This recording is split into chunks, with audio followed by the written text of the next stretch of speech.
Are you waiting for someone who's never coming back too? Thank you, it's just a lot. The girl to the CEO at the train station. I hope so. Nate Whitmore looked up. The question came from a 19-year-old girl sitting alone on a wooden bench at Philadelphia's 30th Street station, holding an old work bag against her chest like it was the last piece of home she had left. It was almost midnight. The final train to New York was delayed. The platform was nearly empty, and Nate, once the CEO of Whitmore Rail Systems, had nowhere left to go. That morning, his name had been on the doors of a company his father built. By nightfall, it was on every news screen in the station.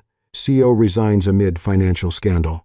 Grace Miller didn't know any of that. She only saw a man in an expensive suit sitting too still, staring at the tracks like he was waiting for a life that had already left without him. She had been left behind, too.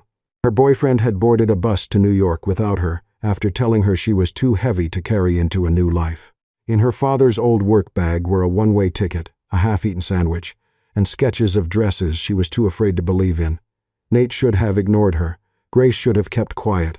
Instead, two strangers sat side by side in the cold light of the station, not trying to fix each other, not pretending the night would be kind. And by the time the last train finally came, neither of them would be waiting for the same ghosts anymore.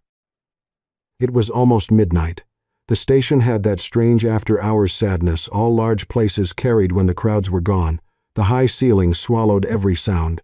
The vending machines hummed to themselves. A janitor pushed a mop across the far end of the floor with the patience of someone who had seen every kind of goodbye. Above them, the speaker crackled. The final train to New York Penn Station has been delayed due to signal issues. We apologize for the inconvenience. A few passengers groaned. One man cursed under his breath. Most simply stared at the departure board, too tired to be angry. Nate sat very still. He wore a navy suit that had cost too much and now looked like it belonged to someone else. His tie was loosened. His white shirt was wrinkled at the cuffs. Beside him sat a leather briefcase his father had carried for 20 years, back when Whitmore was still a family name spoken with pride instead of suspicion. His phone lit up again. He did not touch it. On the screen was another headline: Whitmore Rail Systems CEO resigns amid financial scandal. Then another: thousands of employees face uncertainty after Whitmore collapse. Then his mother's name appeared. He turned the phone face down. The girl was still watching him. Nate should have ignored her. He had ignored board members, reporters, shareholders, and 3 calls from his lawyer in the last hour. A stranger with red eyes and a trembling voice should have been easy. But her question had landed somewhere too accurate, someone who was never coming back. His father, his career, his reputation. The version of himself who still believed silence could be noble if it was done for the right reasons. Nate looked toward the tracks. "No," he said at last. "I don't think I'm waiting for a person." The girl nodded like that made perfect sense. That might be worse. He almost smiled but could not manage it. She immediately looked embarrassed. "Sorry, I ask weird things when I'm sad. Maybe sad people ask the most honest questions." That made her look at him more carefully. Her name, she told him after a moment, was Grace Miller, 19, from Lancaster County, supposed to be on her way to New York with her boyfriend Lucas, who had promised they would start over together. The sentence stopped there. Nate did not push. He had learned, too late, that people often revealed more truth in what they could not finish. Grace rubbed her thumb over the cracked handle of the work bag in her lap. "He said I didn't know what I wanted," she said quietly, "that I was too heavy to carry into a new life." Nate's eyes moved to the thin jacket around her shoulders, the cheap boots still damp from the rain outside, the train ticket folded and refolded on the bench beside her. "He said that here?" Grace gave a small shrug that failed to hide the wound. "Near the bus entrance. Then he got on without me." Nate looked away.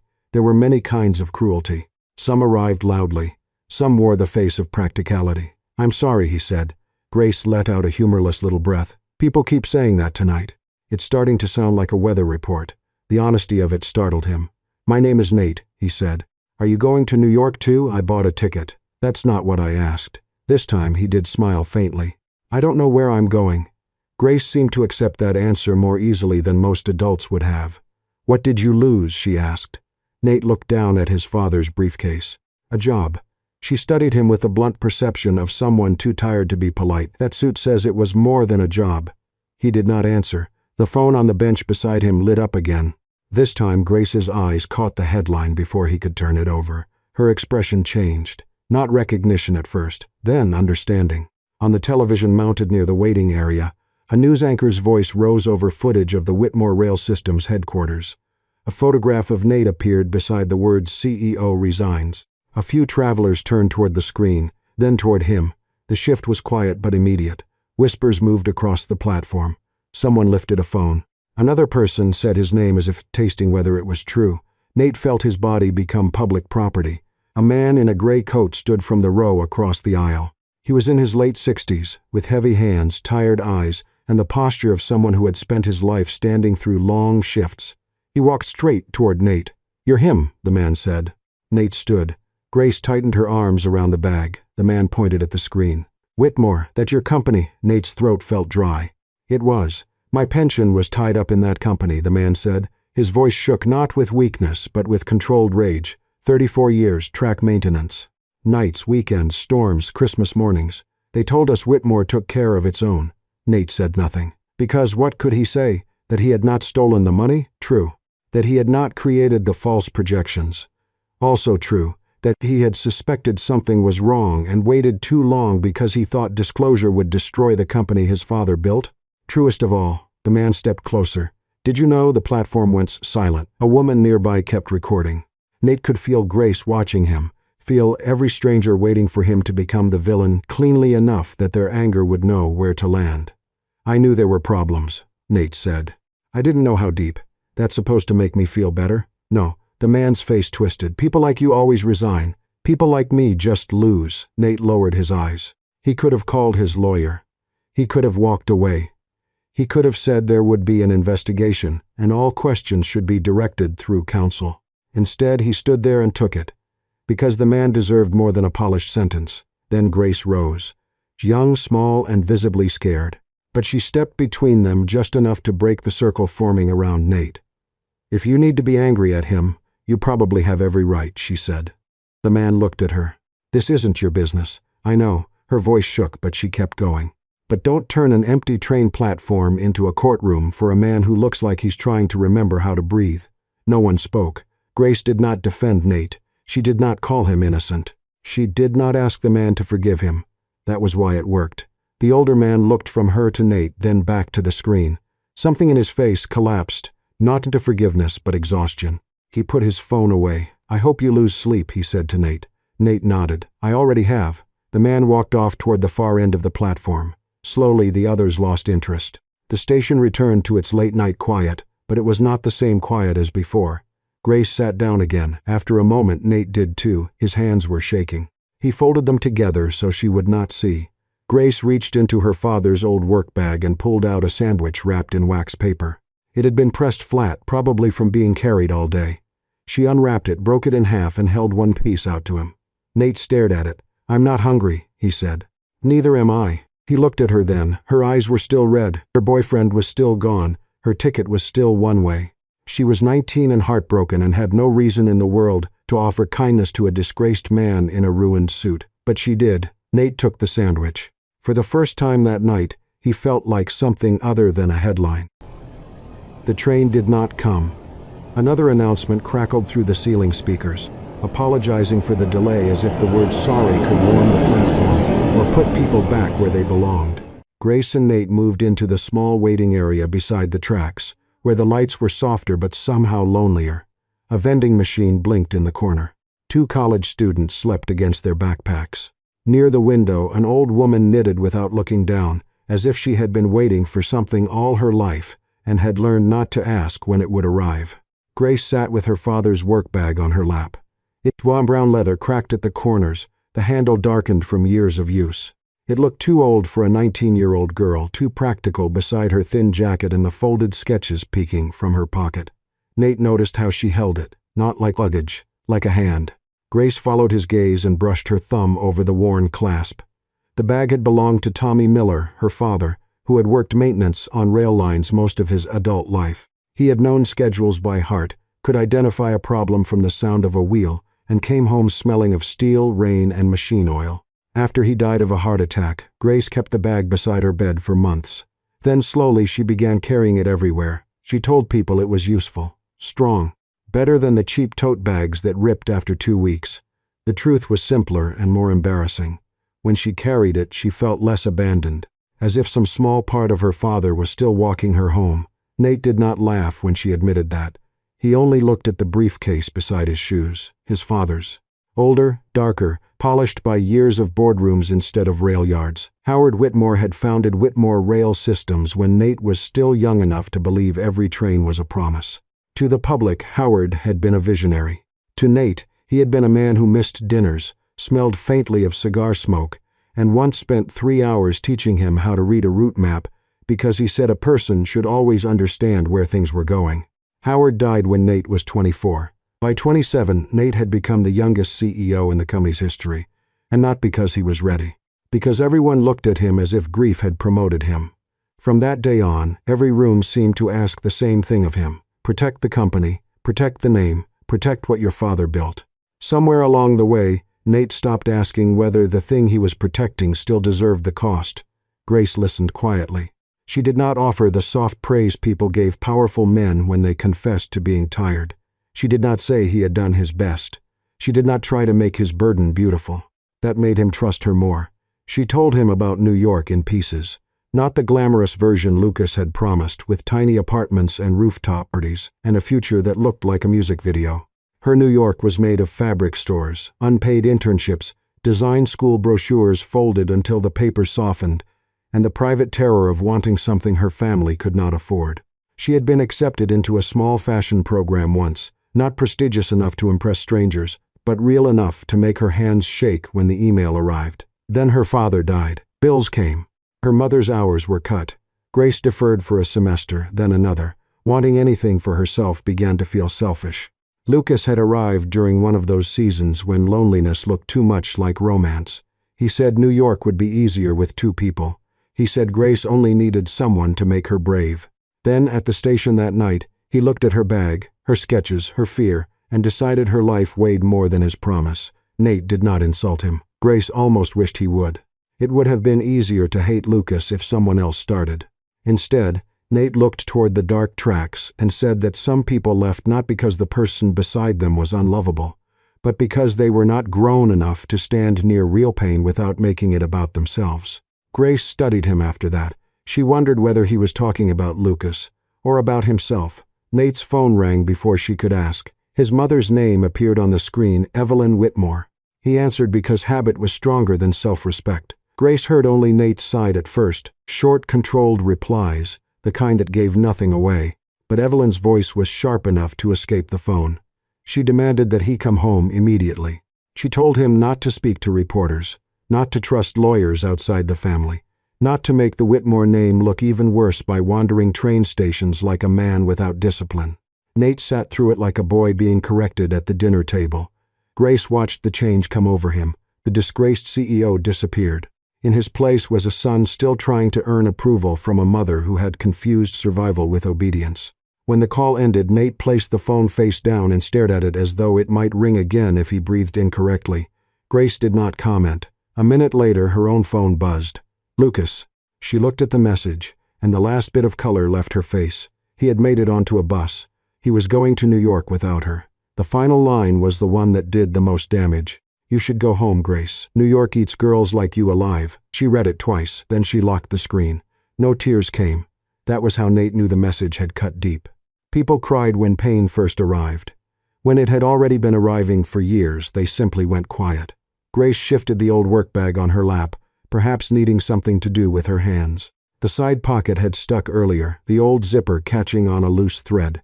She tugged harder than she meant to, and the pocket finally opened. Inside was a folded envelope yellowed at the edges.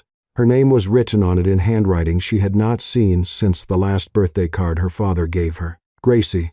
The station blurred. For a long moment she did not open it. That pocket had always been there. She had known it existed. She had never reached into it because some grief had rooms inside it, and Grace had been afraid that opening every compartment of the bag would mean accepting there was no more of her father left to find.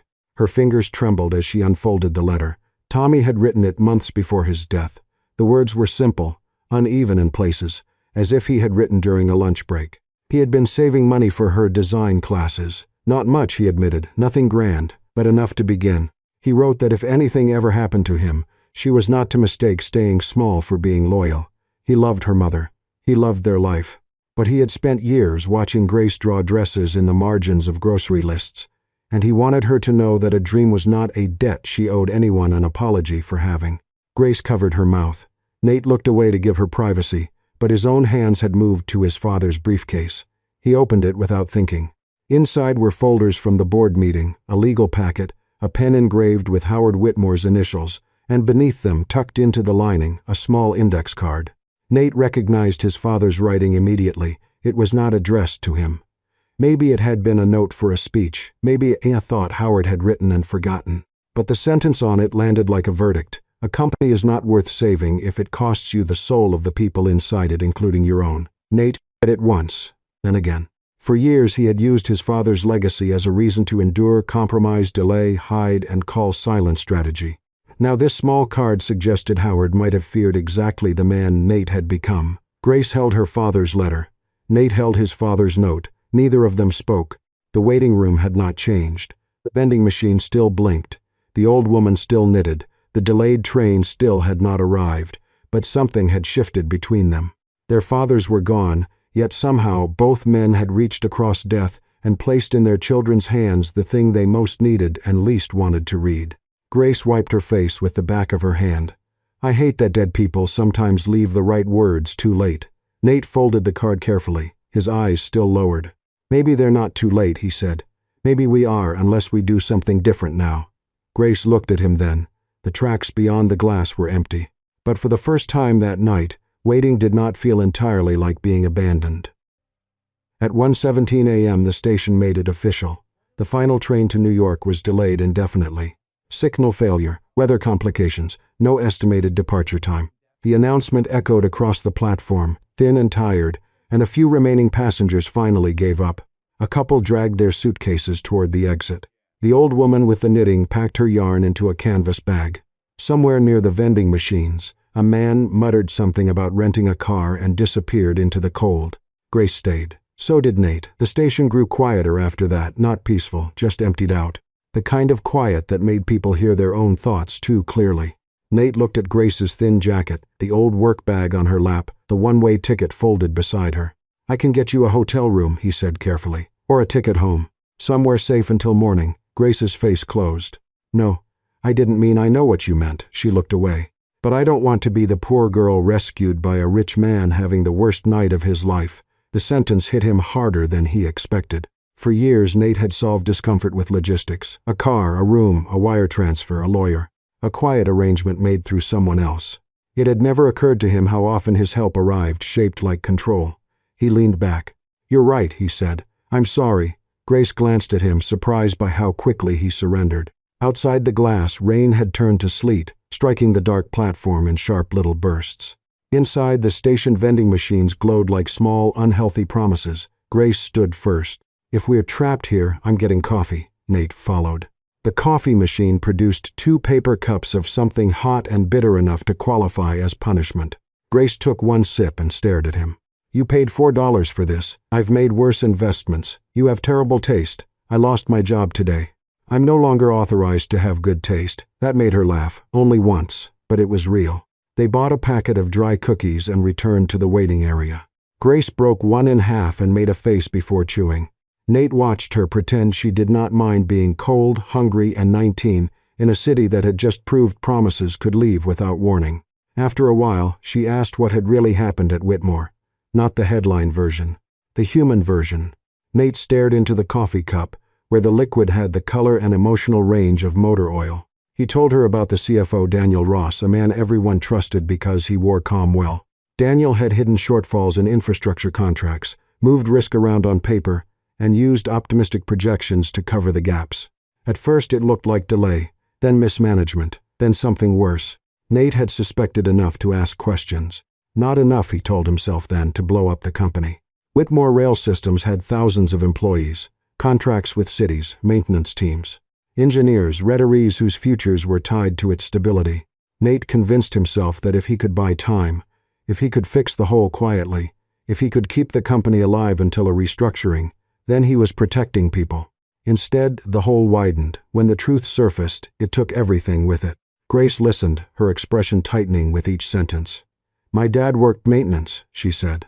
"Men like him always trust men like you to know what you're doing." Nate nodded. "I know. No, I don't think you do." Her voice was quiet, but the anger in it was alive. "People at the top make decisions in conference rooms, and people at the bottom find out when their hours get cut, or their retirement disappears, or someone says there's no budget to fix the thing that could kill them." He did not look away. That made her angrier for a moment, because she wanted him to defend himself badly. She wanted him to become the kind of man her anger could easily destroy.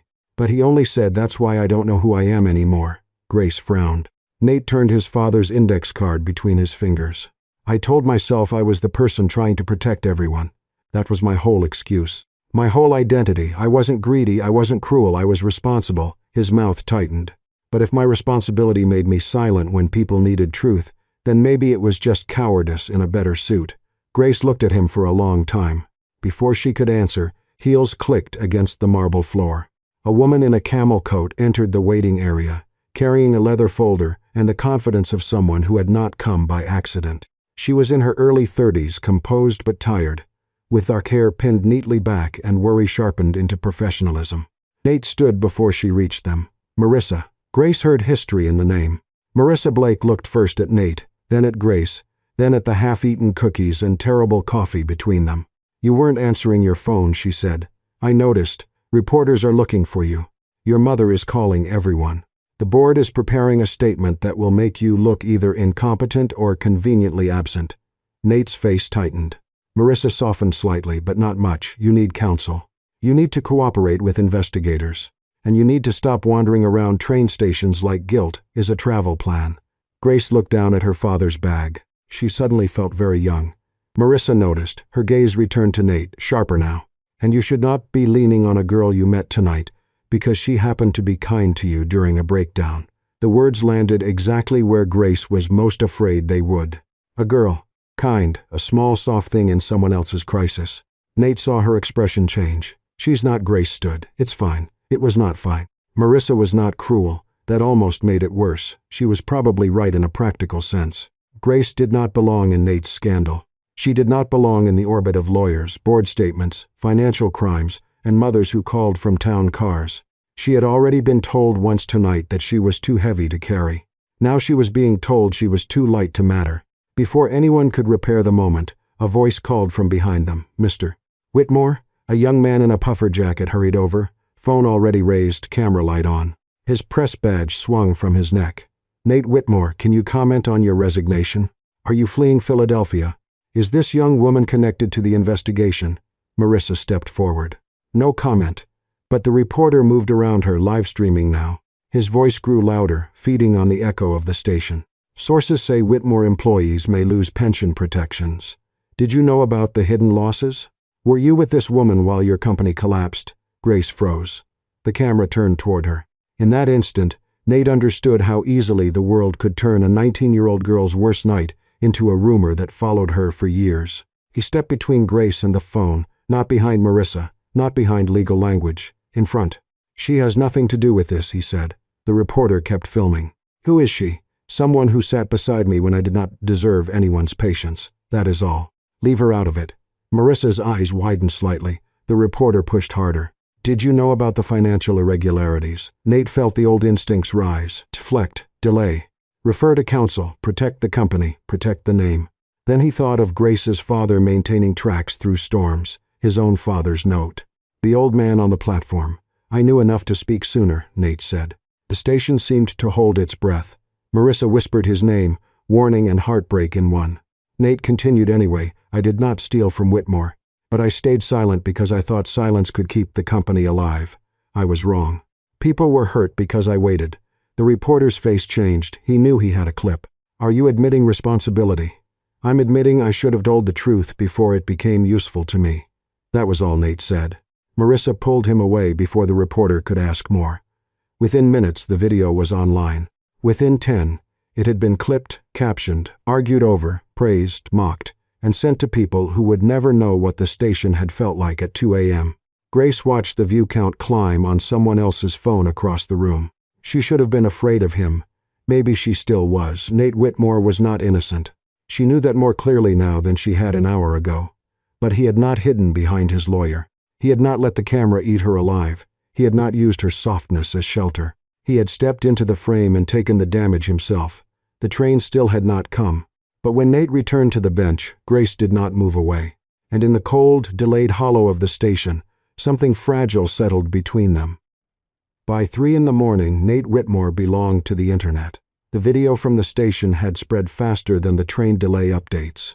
Every few minutes, someone's phone lit up with his face, tired, unshaven, standing beneath the fluorescent lights and admitting he had stayed silent too long. Some people called it accountability, others called it strategy. A few called Grace his mystery girl. That was the part Nate hated most. Marissa stood near the window, reading messages on her phone, with the controlled expression of a woman watching a building catch fire, while calculating which exits still worked. At sunrise, you come with me, she said, straight to the office.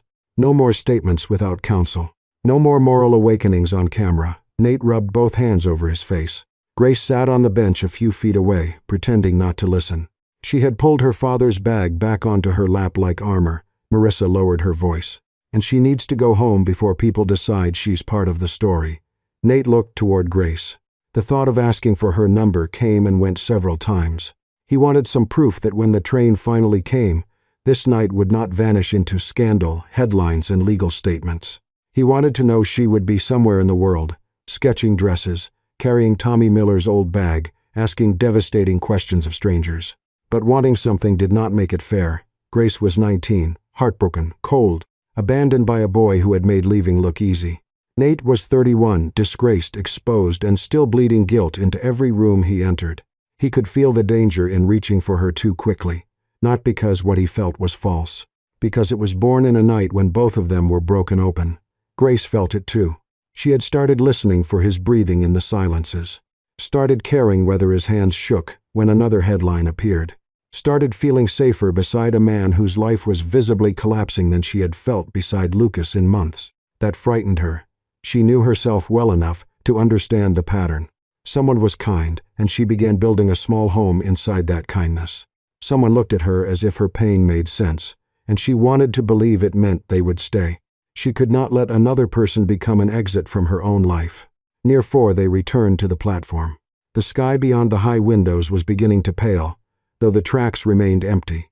The station had taken on that gray, suspended quality of places waiting for morning crews and ordinary people to arrive. Grace sat beside Nate, close enough to feel his warmth, not close enough to admit she needed it. I don't want to go home, she said after a long silence. Nate did not look at her.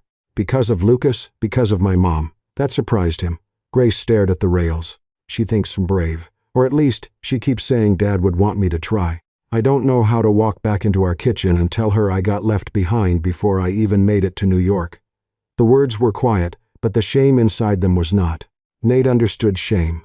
It had been sitting beside him all night, wearing his name. Going home doesn't make you a failure. That sounds like something adults say when they already survived being young. He accepted that. Then he said, failure isn't the worst thing. Building your whole life around being terrified someone might call you a failure, that's worse. Grace turned toward him. His eyes were on the tracks, but she could tell he was not seeing them. I did that, he continued. With my father's company, my mother's expectations. Every boardroom where people looked at me like I was either the future of Whitmore or the boy who would ruin it. I thought if I just held everything together, no one could say I had failed him. And now they're saying it anyway. Grace's throat tightened. Before she could answer, a black town car pulled up beyond the glass doors near the station entrance. Marissa saw it first. Her expression changed. Nate followed her gaze and went still. Evelyn Whitmore entered the station in a dark wool coat, her silver hair pinned perfectly, her face pale with sleeplessness and fury held under discipline. She looked less like a worried mother than the last surviving member of a royal house, arriving to inspect a battlefield. 2 men followed her, one a driver, the other perhaps security. Behind them, a reporter who had been hovering near the entrance lifted his phone. Evelyn crossed the station with purpose. Nathaniel. Grace felt Nate straighten beside her. Not like a CEO, like a son. Evelyn's eyes moved over him, then landed on Grace. In that glance, Grace felt herself reduced to every cruel guess a stranger could make. Young, tired, cheap coat, old bag, sitting too close to a man whose scandal had become public before dawn. Evelyn did not need to say the word mistake. Her face said it. "You need to come with me," Evelyn said. Now, Nate stood. "Mother, no. You have done enough speaking tonight. That video is everywhere. Do you understand what you've done to what remains of this family?" Marissa stepped forward carefully. "Evelyn, this is not the place. It became the place when my son decided to confess to strangers in a train station." Grace lowered her eyes. She told herself not to care. Evelyn Whitmore was no one to her, a woman from another world, a mother protecting a name. But the way Evelyn looked at her made Grace feel like something left on a doorstep. Evelyn turned back to Nate. "You will come home. You will let the attorneys handle this. You will stop turning grief into spectacle. Your father's company is not a stage for your guilt." Something in Nate's face shifted at the word father. For most of his life, that word had worked on him like a command. Not now. "The company isn't my father," he said. Evelyn froze. Nate's voice shook, but he kept going. "The name isn't my father. The board isn't my father. And saving the Whitmore image is not the same as honoring him. Nathaniel, don't be childish. I've spent years not being childish." His laugh was small and bitter. "I skipped anger. I skipped grief. I skipped every selfish, honest thing, because everyone needed me to be the heir who could hold the roof up. And I still failed." The reporter near the entrance had moved closer. Marissa noticed, but did not interrupt. Evelyn's mouth tightened. "And this girl is helping you discover yourself." Grace flinched. Nate stepped slightly in front of her, then stopped himself. "She was not a shield. She was not a cause. Grace is not the reason I fell apart.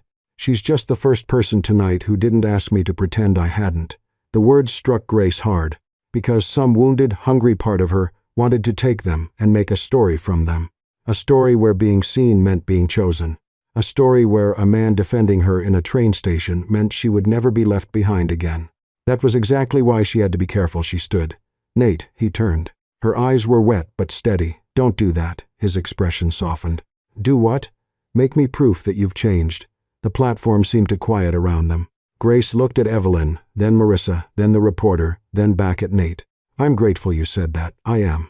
But I can't be the girl you point to when you want to prove you're not your old life anymore. I can't be your rebellion.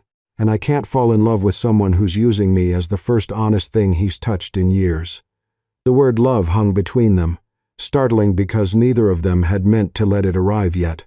Nate's face opened with pain and respect at once. "You're right," he said. Grace almost wished he would argue. It would have been easier. She reached down and picked up her father's bag. The station speaker crackled again. No train. No resolution. Only another delay. That felt appropriate. Marissa's eyes softened. Even Evelyn, for a moment, looked less certain of her own anger. Nate took a card from his wallet. A heavy business card, expensive paper, embossed with the title he no longer had the right to claim. Nathaniel Whitmore, Chief Executive Officer. He stared at it, then borrowed Grace's pen from the outer pocket of her bag. Carefully, he crossed out the title. Underneath, he wrote a phone number by hand. No company. No office. No assistant, just him. He held it out. "You don't owe me a call," he said. Grace took it. For a second, their fingers touched. Then she opened the work bag, took out the half of the sandwich she had saved, and wrapped it in a napkin. She placed it in his hand like a strange, sad blessing. "You don't owe me a beautiful ending," she said. Nate looked down at the sandwich. A broken laugh caught in his throat. Grace stepped back. Evelyn said nothing. Marissa opened the path toward the exit. Grace walked away first, her father's bag against her side and the crossed-out card in her pocket. Nate did not follow. That was the first decent thing he did for her that morning. He let her leave without turning her departure into another loss he had to manage. And as dawn gathered over 30th Street Station, two people who had almost mistaken each other for shelter chose something harder. They chose to stand on their own feet, for now. 3 months later, Grace Miller finally made it to New York, not the way Lucas had promised. Not with someone pulling her forward, not with someone deciding for her where bravery began. She went with her father's old work bag, a folder of sketches, and the small amount of money Tommy Miller had saved for the daughter he still believed in after death. She enrolled in a part-time design course and worked weekends at a vintage clothing shop. She still called her mother every night. She still worried about bills. But she no longer treated her dream like a betrayal. Nate changed too, though not in the clean, heroic way headlines preferred. He cooperated with investigators. He stepped away from control of Whitmore Rail Systems. He used what money and influence he still had to help create a retraining fund for workers hurt by the scandal. Some people thanked him. Others said it was too little too late. He accepted both. For once, he did not hide behind the sentence. I was only trying to protect the company. He and Grace texted occasionally, nothing dramatic. She sent him a photo of her first dress pattern, uneven but alive with color. He sent her a picture of terrible coffee from a train station vending machine, captioned, "Still financially irresponsible." They learned how to be present without taking over each other's lives. One spring afternoon, Grace returned to 30th Street Station on her way to a student design showcase in New York. She saw Nate before he saw her. He was sitting on the same wooden bench, no expensive suit, no old briefcase, just a navy coat, tired eyes, and a paper cup of coffee he clearly regretted buying. He was waiting for a train to Harrisburg, where he was meeting former Whitmore workers about the retraining program. Grace sat beside him. For a moment, they smiled like two people remembering a night they had survived separately and together. "Still waiting for someone who's never coming back?" she asked. Nate looked toward the tracks. "No," he said. "This time I'm waiting for the right train." Grace laughed softly. They talked until the boarding announcement came. She was steadier now. Still young, still tender, but no longer asking someone else to prove she was worth choosing. Nate was quieter, less polished, less hungry to be forgiven.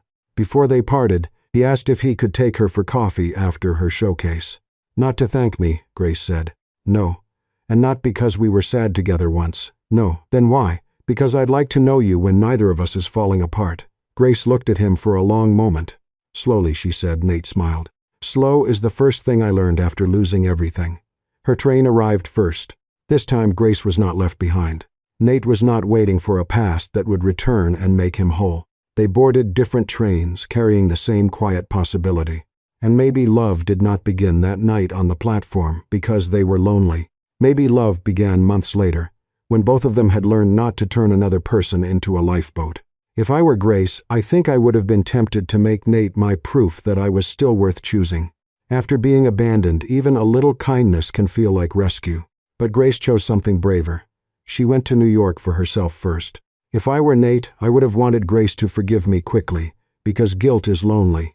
But he learned that love cannot be used as shelter from consequences. So let me ask you, if you were Grace, would you have called Nate after that night, or would you have left him as a memory from the loneliest platform of your life? And if you were Nate, would you have told the truth knowing it might cost you everything? Share your thoughts in the comments. I'd love to know what you would have chosen. This is Soul-Stirring Stories. Until next time, remember, love should not be the train we board because we are afraid to stand alone. Sometimes real love begins only after both people learn they can survive the platform by themselves.